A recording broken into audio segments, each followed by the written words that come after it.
Good morning, LA family. Good to have you back. This next couple weeks, we're going to be working with a unit called Recognizing Strengths. Ms. Norris sends out a newsletter every week to the staff, and she has started this thing like an employee spotlight. And I got to be the employee that was being spotlighted this week, and it was really cool to open that up and see what my coworkers had said about me, something that makes me, things that stand out to them about me. I'm an old man. I've been around for a while, and I certainly it's easy for me to recognize the things that I'm not good at. I think that's true for all of us. And so to see this list of things that people who are outside of me, who are not me, who are able to identify the things that make me unique, it really feels good. And so I think this unit is a great unit, and that newsletter was certainly timely for me to recognize my own strengths. So what is it that we're talking about exactly? This article that we found is it recognizes like the things that we're good at or have the potential to be good at. All right.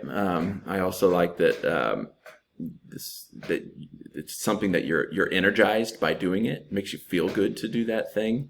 I like to build things and work on the house and that sort of things. I like to measure things correctly and cut them correctly and all this stuff. I feel good doing that when you can look back at a project that you've been working on and you see that it turned out pretty decent. You get good energy out of that. I like this number 3 here. It benefits something greater than yourself. All right. And so I think your strengths are the things not only that benefit your own life, but it's actually improving some corner of your world. All right. Whether it's at school or at work or whatever. So, why is it important? Just like I was talking about, like seeing the strengths that my coworkers said about me, it definitely built my confidence.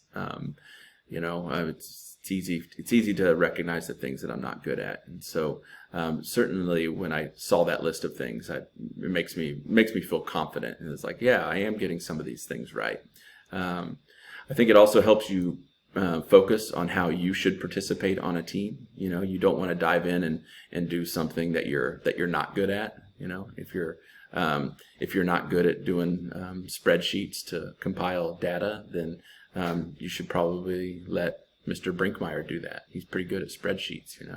But yeah, it helps you focus on where you should stay busy, and then allowing other people to execute their strengths in another place.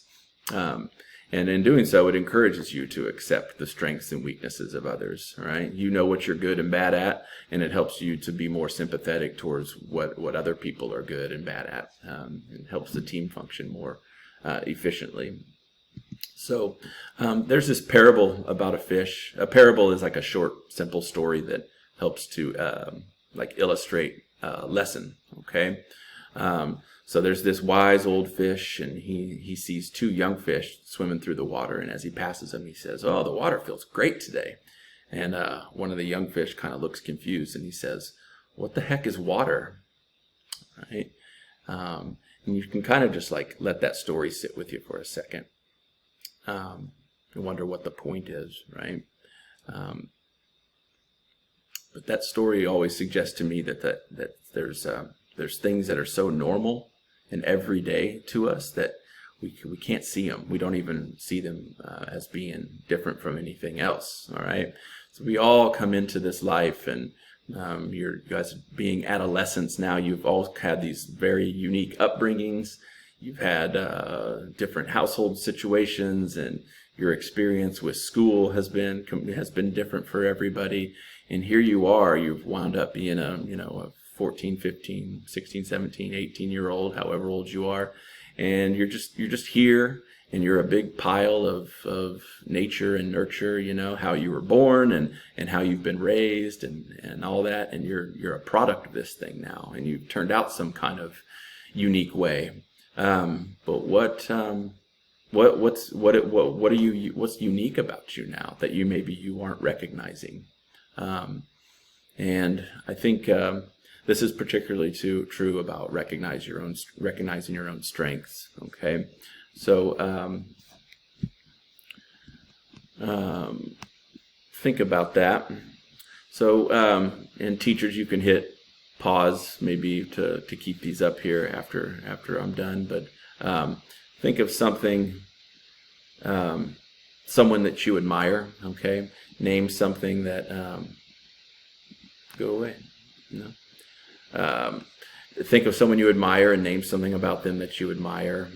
Next, I want you to think of someone who knows you well, and name something that they would say is a strength of yours, something that makes you unique. And then I think it's really important. Sorry, I have a gremlin puppy here. She's so cute, but she's evil. Think I'm going to give her back. Is it easier to identify the strengths of others or in yourself? And I think that's almost like an obvious question, but I want you to think about that and why one of those is harder than the other. Okay. So mess with those questions, and just like the other units, you'll have some activities on Canvas to participate in, and then a reflection due next week. So hope everybody's doing well. Looks like we have another decent week of mild temperatures, so take advantage of those. Get outside, enjoy your lives, and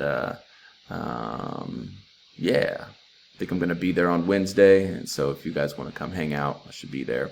But take care. We'll see you soon. Peace.